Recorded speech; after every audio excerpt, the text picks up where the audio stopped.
Quase 10 longos anos haviam se passado desde que principiara o cerco à cidade de Troia. Já ia longe o dia funesto em que a bela Helena, rainha de Argos, fora raptada por Paris, filho do rei troiano, dando início àquela terrível guerra. Muitos guerreiros famosos e de inexcedível valor já haviam perecido desde então, a começar por Aquiles, filho de Tétis, e Peleu, o maior de todos os combatentes. O grego Ájax, terror dos inimigos, também já não existia mais. Do lado troiano, por sua vez, já haviam sucumbido Heitor, filho do rei Príamo, o maior dos heróis que Troia sagrada conhecera, além de Paris, irmão de Heitor e causador de toda a guerra. Mas ainda restavam muitos homens de valor em ambos os lados, e a guerra dava sinais de que ainda poderia se estender por longos anos. Um desses homens era o astuto Ulisses, célebre por sua audácia e esperteza.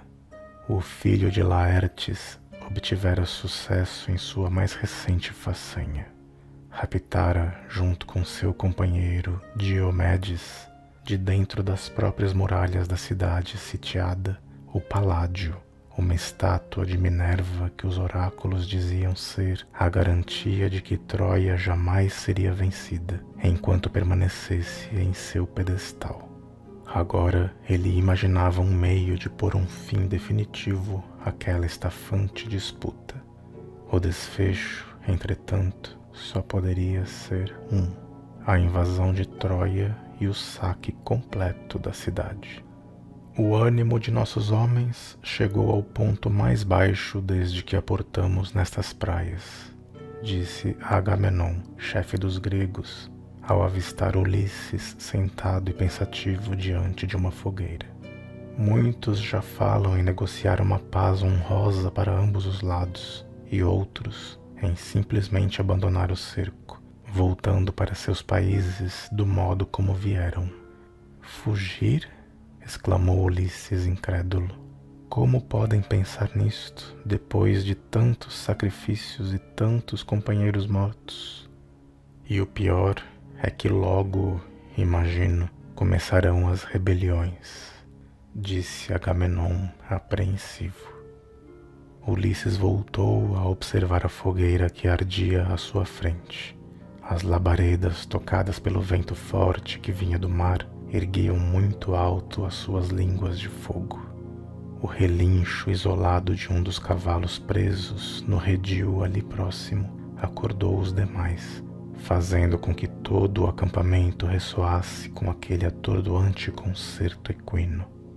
Parecia que os próprios cavalos, insubmissos, ameaçavam rebelar-se para iniciarem também a ansiada fuga.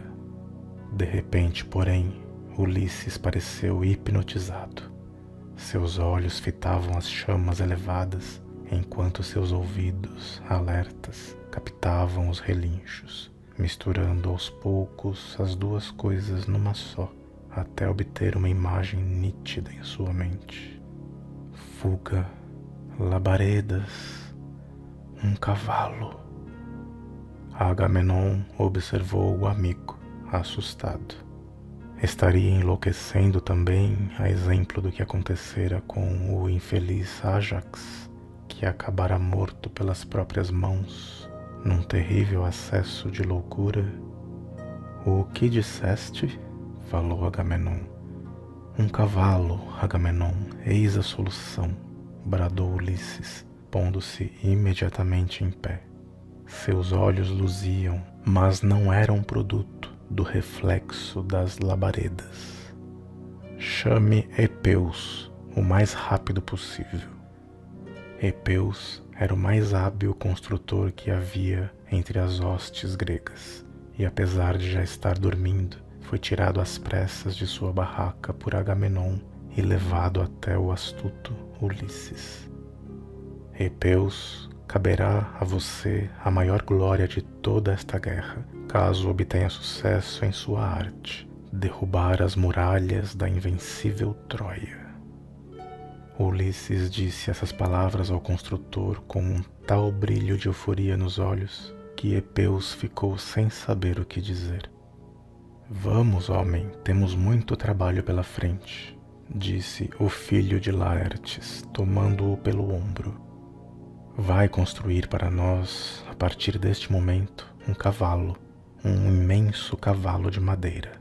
E Ulisses abriu os braços como se pretendesse abarcar com eles o próprio mundo. Os três, Ulisses, Epeus e Agamenon, entraram num bosque que havia nas proximidades de Troia. Ali, como obscuros conjurados, sentaram-se sobre alguns troncos caídos e puseram-se a confabular. Um cavalo oco, disse Ulisses, olhando fixamente nos olhos do construtor. Oco, disse Epeus. Perfeitamente oco. Ali estarão guardados nossos homens, armados até os dentes, para quando o cavalo for introduzido dentro das muralhas da sagrada Troia. Agamenon escutava a conversa entre incrédulo e fascinado, sem saber ainda se estava diante da ideia luminosa de um gênio ou do delírio absurdo de um demente. Durante a noite inteira estiveram discutindo o plano, até que o dia amanheceu e Agamenon convocou grande parte da tropa para que fossem derrubar toda a árvore que encontrassem até haverem juntado a lenha necessária para a construção do gigante engenho. Epeus trabalhou ininterruptamente durante vários dias, até que no começo de certa noite chamou os comandantes para virem apreciar a obra concluída, que permanecia escondida dentro da própria floresta. Agamenon, Ulisses e uma multidão de curiosos seguiram atrás. No interior de uma clareira avistaram, à luz dos archotes, a assombrosa figura do cavalo, imenso e terrível, do tamanho dos cedros e carvalhos que o cercavam. Um presente digno dos deuses, murmurou Menelau, irmão de Agamenon. Todos se aproximaram do cavalo, cuja madeira escura e polida resplandecia. Mãos assustadas tocavam as pernas do equino, que descansavam na grande base sobre rodas, enquanto os olhares da maioria estavam voltados para os olhos do animal. Sim, porque a arte perfeita de Epeus o levara ao requinte de dotar o cavalo de 2 olhos gigantescos, onde ardiam 2 faróis iluminados por uma miríade de velas, compondo um espetáculo ao mesmo tempo belo e aterrorizante. Epeus, você fez aquela parte tal qual lhe ordenei? Disse Ulisses baixinho ao construtor. Sim, não me esqueci deste detalhe, sagacíssimo filho de Laertes. Ulisses sorriu, deliciado. Acabara de dar o último arremate que impediria o fracasso daquele golpe tão engenhosamente arquitetado. Mais um dia amanhecia na Troia sitiada. A grande cidade de Príamo jamais tivera um amanhecer calmo desde que aquela guerra implacável começara. Mas naquela manhã algo diferente pairava no ar, a começar pelas fogueiras dos acampamentos dos sitiantes. Estavam todas apagadas e não havia movimento algum entre os gregos do lado de fora das muralhas. Na verdade, não havia grego algum do lado de fora das muralhas. Foi esta notícia verdadeiramente espantosa que uma das sentinelas foi correndo levar até o palácio, onde o rei troiano ainda estava descansando. Grande Príamo, nutrido pelos deuses, algo de muito estranho acontece no acampamento dos aqueus soberbos. Vamos, diga logo o que há, disse o rei enfadado. Um homem que perdeu a quase totalidade de seus filhos dificilmente se espantará com mais alguma coisa. Majestade, os gregos acho que partiram, disse a sentinela gaguejando. Vamos, levem este idiota daqui, disse Príamo, fazendo um gesto com a mão. Sua boca fede a vinho, como a de quem passou a noite libando aos deuses. É verdade, venham todos ver, insistiu a sentinela. Aos poucos foram chegando outras vozes, confirmando a primeira. De fato, as barracas gregas haviam sido desmontadas durante a noite, e os côncavos navios já haviam deixado a barra, não sendo avistados sequer em alto mar. Não havia sinal de grego algum, pelo menos que se pudesse avistar do alto das intransponíveis muralhas erguidas por Netuno. Que uma patrulha de soldados vasculhe tudo ao redor, disse Príamo cauteloso. Deve se tratar com certeza de algum golpe tramado pelos gregos. Não se esqueçam de que aquele terrível Ulisses, mestre da perfídia, encontra-se entre eles. Os soldados foram cumprir sua missão e retornaram já com o sol alto, dizendo que, de fato, não havia mais sinal algum dos gregos em terra firme, nem dos seus barcos em alto mar. Eles haviam partido. Logo, uma voz explodiu do alto das muralhas. O cerco terminou! Outra voz gritou a mesma coisa e uma terceira reproduziu o mesmo. E logo por toda a cidade só se dizia a mesma coisa. O cerco terminou! O cerco terminou! Mulheres e crianças saíram às ruas. Homens carregando crateras cheias de vinho dançavam pelas vias públicas de Troia e toda a cidade era uma alegria só. Troia, enfim, era novamente uma cidade livre. Livre para amar, para negociar, para odiar, para rir, para chorar, enfim, para viver outra vez como todas as cidades.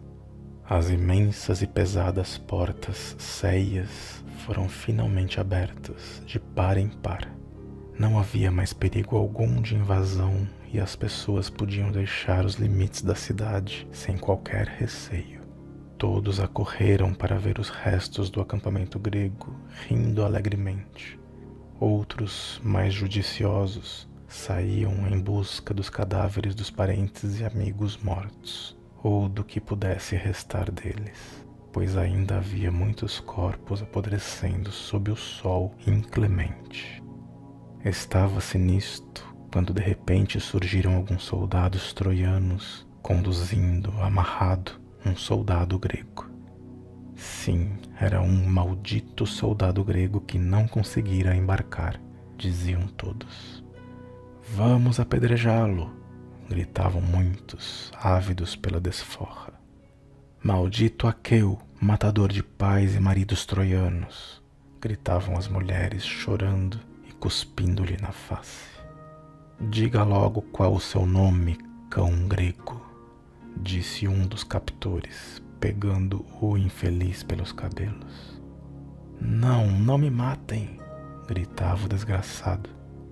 Vamos, diga o nome, disse o mesmo homem.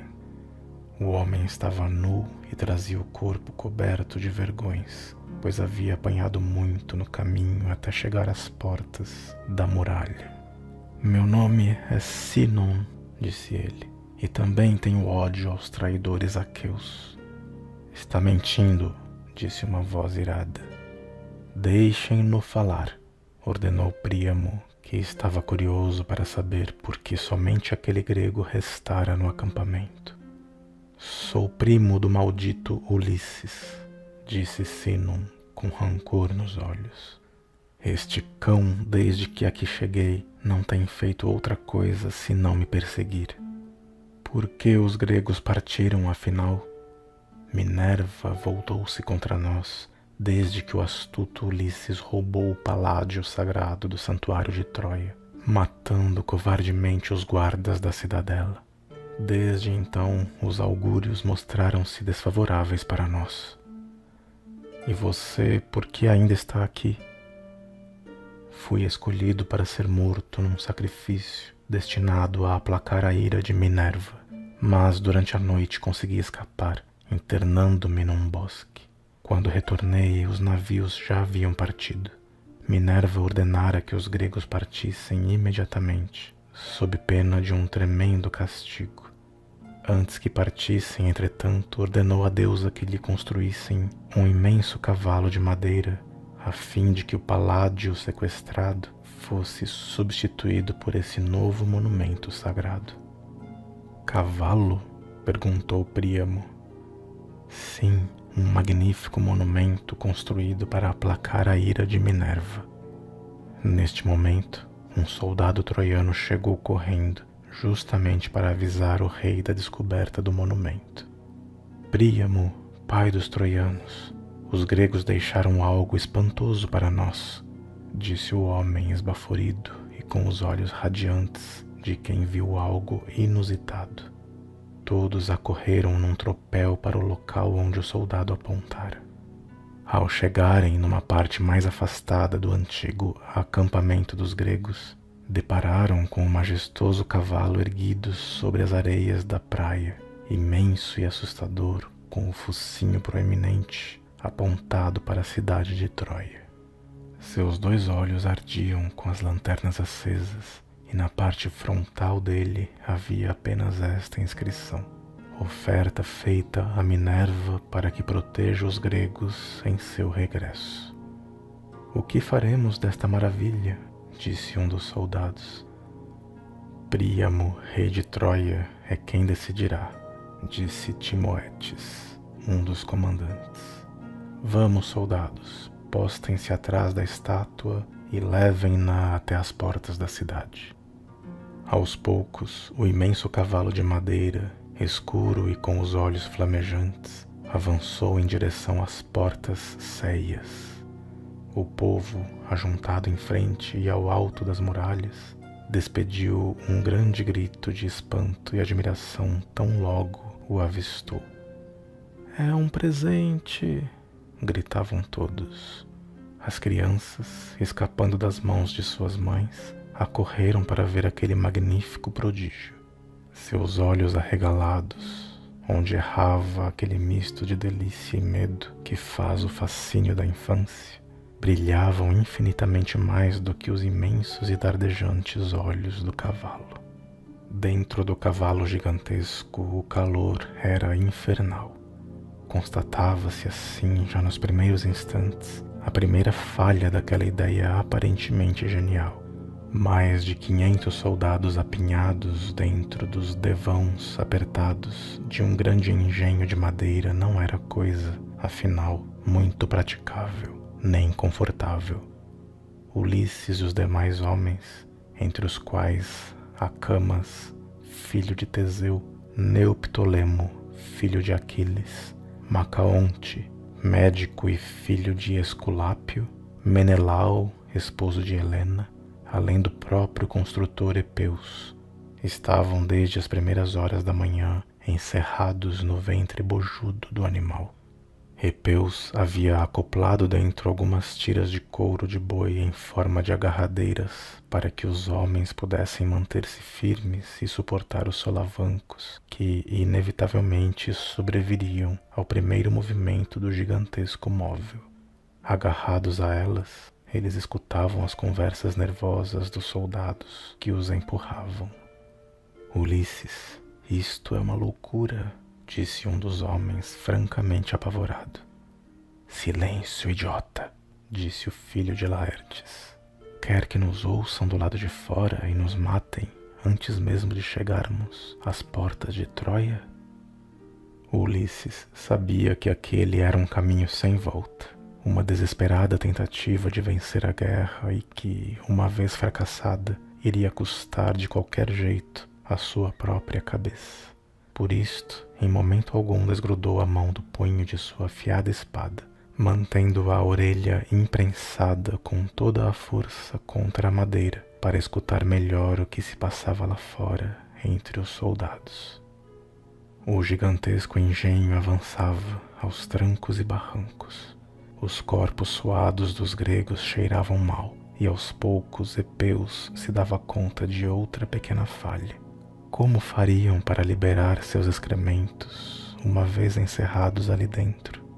Graças ao ruído intenso das rodas e do vozerio dos soldados troianos, ninguém lá fora escutou o ruído das risadas esparsas. Mas, na verdade, a situação estava cada vez mais tensa e aflitiva no interior do cavalo. E Menelau, irmão de Agamenon, temia para muito breve um sério desentendimento entre os homens confinados, pois havia dentro do cavalo um odor ainda pior do que o do suor e do excremento, o do medo avassalador. Ulisses, espiando por uma pequena fresta do madeirame, viu as sólidas muralhas aproximarem-se. Uma multidão enorme ajuntava-se em frente às portas da cidade, com as pessoas ainda muito pequenas à distância, misturando-se umas às outras como num agitado formigueiro. Mas não havia somente inofensivos curiosos metidos na malta, os quais poderiam ser abatidos num piscar de olhos. Por toda parte estava também um número incalculável de soldados, todos de lanças enristadas e prontos a fazerem em pedaços o cavalo e, consequentemente, os seus desgraçados ocupantes, tão logo tivessem a certeza de que estavam diante de uma terrível armadilha. O cavalo de madeira parou diante das muralhas. Apesar de imensas, no entanto, ele era quase 2 vezes maior do que elas. "Como faremos para colocá-lo para dentro?" perguntou alguém. "Quem disse que este presente maldito alguma vez irá adentrar os muros da sagrada Troia?" disse outra voz colérica. Uma discussão acesa se estabeleceu entre os comandantes troianos. Príamo, rei dos teucros, ordenou então que todos silenciassem. "Sinon", disse ele, voltando-se para o grego renegado, "os aqueus pretendiam deixá-lo lá onde ele estava?" "Sim, majestade", disse Sinon, sem vacilar. "Por isto, o engenhoso Epeus o fez deste tamanho, para que não pudesse jamais franquear as portas da sagrada Troia. O oráculo que Calcas, nosso adivinho, fizera fora bem claro neste sentido. Uma vez introduzido o cavalo sagrado dentro das muralhas da cidadela troiana, voltaria outra vez a cidade a estar protegida pela deusa, e força alguma poderia destruir a gloriosa cidade de Príamo." "Ela tem, então, o poder de substituir o paládio sagrado?" perguntou Príamo, tentado pela oferta. "Sim, poderoso rei", disse Sinon, "e como sou agora seu súdito extremado, só posso aconselhar que o leve para dentro destas sólidas muralhas, pois será a sua mais sólida garantia contra os malditos gregos, caso resolvam retornar com mais homens e novos engenhos de guerra." "Sim, Alteza, não esqueça, eles têm agora em seu poder o nosso paládio, estando assim o nosso templo inteiramente desprotegido", disse um dos comandantes. "Cedo ou tarde a deusa guerreira acabará por nos dar as costas, entregando-nos à fúria de nossos inimigos." As vozes começavam a se tornar unânimes em favor de se fazer com que o cavalo adentrasse, de qualquer jeito, as intransponíveis muralhas. "Enfim, os deuses começam a encaminhar as coisas a nosso favor", pensou Ulisses dentro do cavalo. Um sorriso de alívio iluminava as barbas mal cuidadas de todos os guerreiros amontoados uns por sobre os outros. Os troianos já começavam a imaginar um meio de fazer derrubar parte da muralha para poder introduzir dentro da cidadela o cavalo sagrado, quando um grito rouco e repentino fez silenciar todas as vozes. "Loucos, malditos, o que pretendem aqui? Entregar Troia sagrada de uma vez à espada sangrenta de seus inimigos?" Quem dizia isto era Laocoonte, sacerdote supremo dos troianos. O velho adivinho surgira carregando uma grande lança numa das mãos e a brandia ameaçadoramente em direção ao robusto cavalo. "Imaginam então, loucos ingênuos, que os gregos partiram de verdade? É assim que deveras conhecem Ulisses, o astuto maquinador de enganos?" Laocoonte ergueu então a sua lança e arremessou-a com todas as suas forças contra o flanco do cavalo. O comprido projétil encravou-se na madeira e ficou vibrando por um longo tempo, enquanto gritos horrorizados dos espectadores soavam a campo aberto. Sacerdote, não se precipite, disse Príamo, temendo que aquela agressão à estátua pudesse atrair para os troianos a maldição eterna da filha de Júpiter. Outra voz, no entanto, surgiu em apoio às palavras do adivinho. Basta de ponderações, não podemos nos arriscar de modo tão infantil. Queimemos de uma vez este presente corrompido, pois ele será nossa ruína. Enquanto isso, no interior do cavalo, a situação chegara ao limite crítico. Um dos soldados que se ferira com o bronze afiado da lança, arremessada por Laocoonte, pois sua ponta atravessara a madeira indo enterrar-se em seu flanco, queria por todos os meios escapar dali e começar logo o ataque. Ulisses, arremessando o braço, tentava impedir, por sua vez, que o louco denunciasse com seus gritos a presença de todos. Neste instante, porém, lembrou-se do seu último artifício, aquele que segredara a Epeus construtor antes que o cavalo estivesse concluído. De nada adiantará tentar sair, insano, pois somente Epeus, sábio engenheiro, conhece o segredo que abre as portas deste cavalo, disse Ulisses com a boca colada à orelha do soldado ferido. Um calafrio de pânico alastrou-se por entre os homens, tão logo essa informação percorreu as entranhas do cavalo. Alguém, neste instante, arremessara uma tocha ardente que explodira de um dos lados do cavalo. Uma chuva de faíscas entrou pelas frestas, aclarando os rostos apavorados dos homens no interior daquela soberba armadilha. Armadilha que ameaçava agora voltar-se contra os seus próprios urdidores. O sangue do soldado grego empapava o piso onde se aglomeravam outros companheiros, esvaindo-se junto com a sua vida. Lá fora, as tochas já estavam sendo dispostas embaixo do cavalo. Um odor forte de alcatrão subia, metendo-se pelas frestas e sufocando os homens de Ulisses.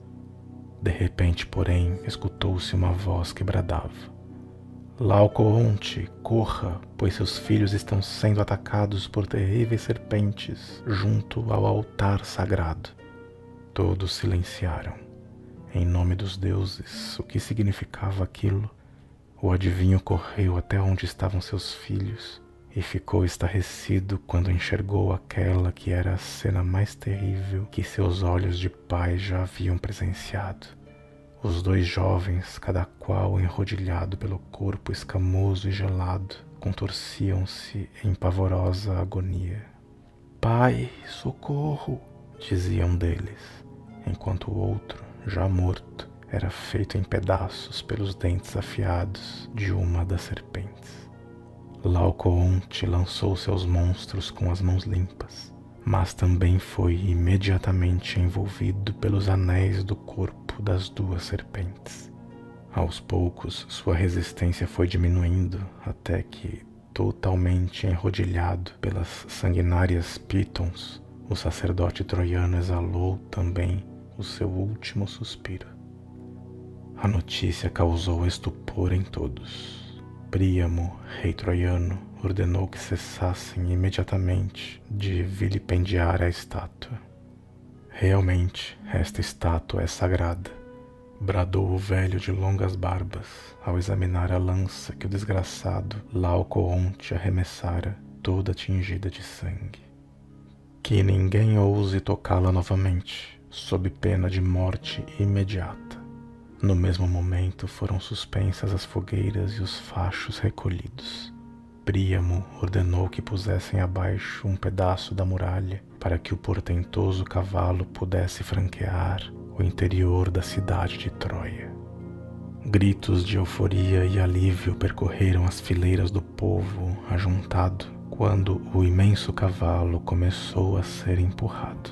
Porém, se o tivessem feito com reverente silêncio, poderiam ter escutado o retinir das armas no interior do estômago do fingido animal quando ele trombou por 4 vezes contra a muralha arrebentada, arrancando grandes pedaços de pedra que despencaram sobre as pessoas, provocando uma correria e uma balbúrdia ainda maiores.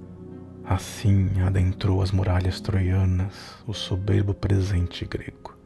Dentro dele iam algumas centenas de soldados inimigos e um homem morto. A vítima sacrificial que, sem querer, o fingido Sinon apregoara como necessária. Uma grande festa se estabeleceu por todos os recantos da cidade.